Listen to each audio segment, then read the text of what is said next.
The perfect veggie side for a romantic Valentine's Day brunch. My partner loves carrots, and I needed a fresh, bright side dish to pair with the rich apple sausage quiche and decadent wine and cheese bread I plan to serve. So, this was the perfect opportunity to try this recipe from Lola Wilson for Marinated Carrots.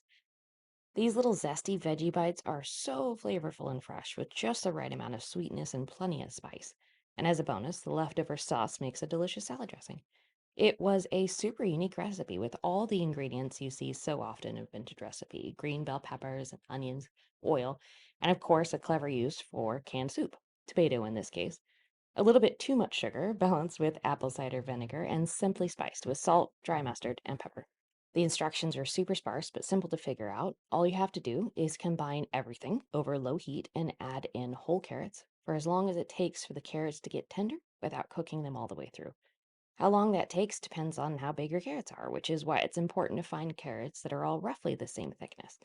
Mine were pretty big, so it took about 12 minutes on low heat.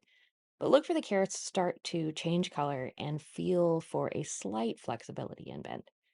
They are going to marinate overnight, so it's better to undercook them than overcook. You want the centers to be very firm with a nice bite. Slice them as you like. I cut mine at an angle, strictly for a nicer presentation. Then pour the sauce over the top and let them marinate overnight in the fridge.